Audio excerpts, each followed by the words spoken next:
अगर मैं आपसे कहूं कि 19, 20, 21 साल के कुछ लड़कों ने ऐसी पहाड़ियां चढ़ी जिन्हें दिन के उजाले में चढ़ना नामुमकिन माना जाता था, तो शायद यकीन करना मुश्किल होगा।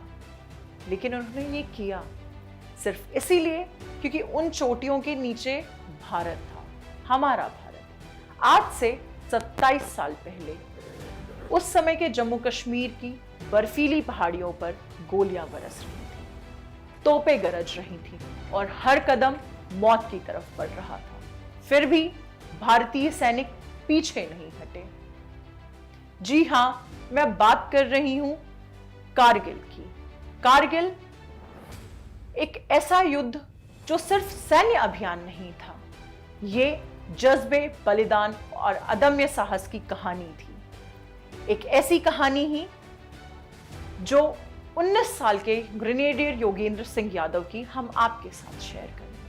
आइए सुनते हैं योगेंद्र सिंह यादव की कहानी, उन्हीं की वो ज़बानी। जब ये 27 साल पहले कारगिल का युद्ध शुरू हुआ तो कोई एक सेक्टर में नहीं, कारगिल, बटालिक, द्रास, तुर्तुक, ऐसे सेक्टर्स, इतनी 13,000 से 18,000 फीट ऊंची पहाड़ियां जहां पेड़ पौधे नहीं थे, बर्फ ही बर्फ थी, चारों तरफ ऑक्सीजन की बहुत कमी थी। लेकिन हिंदुस्तान के सैनिकों ने कंधे से कंधा और कदम से कदम मिला करके उन पहाड़ों के शिखरों पर विजय प्राप्त करी और पाकिस्तान के बंकरों को उनका कब्रिस्तान बनाया। तो सबसे पहले हमने तोलोलिंग पहाड़ी के ऊपर विजय प्राप्त करी, उसके बाद टाइगर हिल जो कि द्रास सेक्टर की सबसे ऊंची पहाड़ी थी।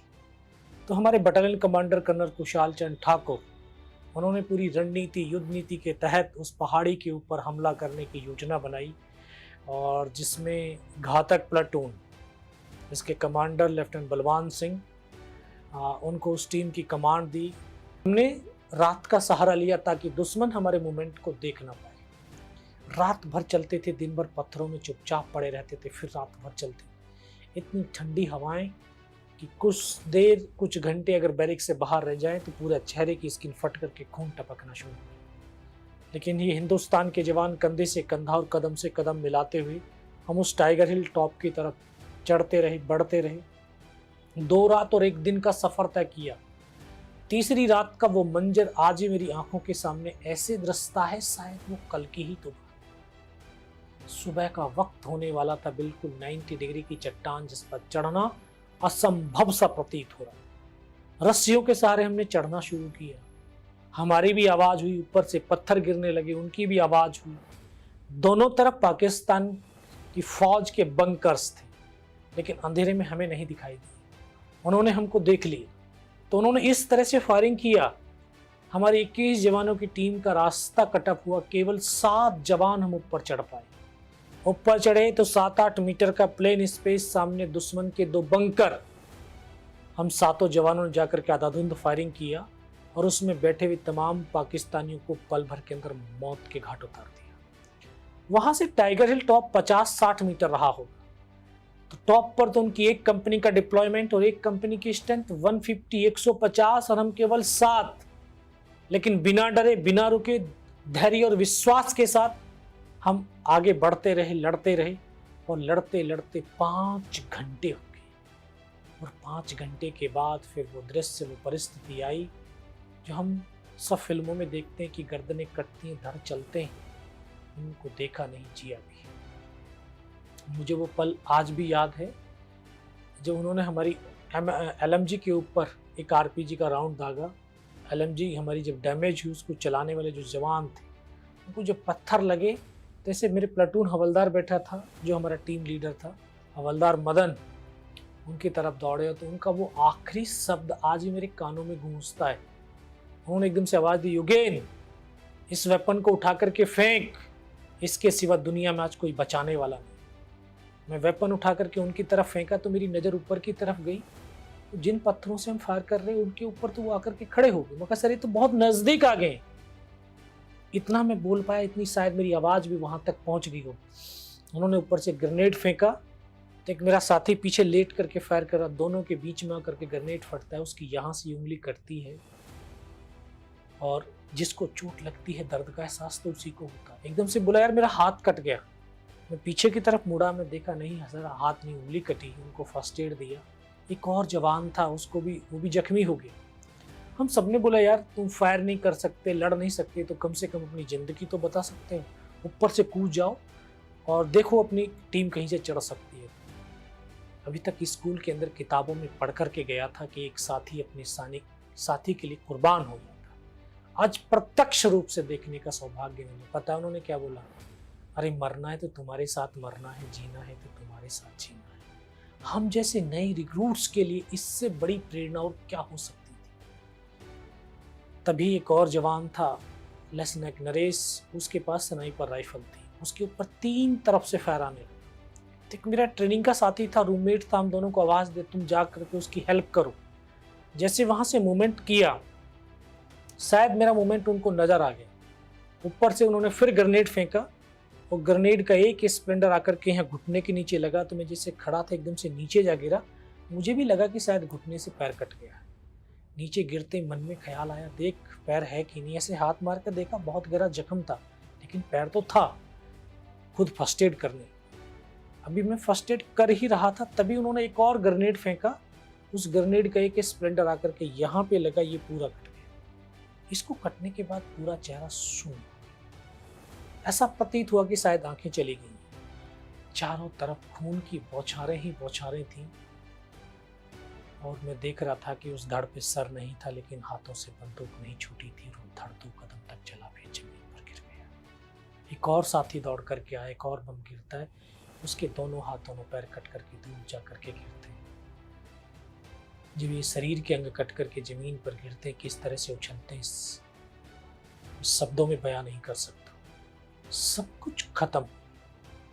दोबारा से वो गोलियां मारने लगे। जब वो नजदीक आया, तब अपने मन और मस्तिष्क के अंदर एक विश्वास को पैदा किया, अगर इसने मेरे सर और सीने में गोली नहीं मारी ना, चाहे मेरे हाथ पैर दोनों ही काट करके क्यों ना ले जाएं, मैं उफ तक नहीं करूंगा, जिंदा भी रहूंगा। आज उसी विश्वास की बदौलत बैठा भी हूं।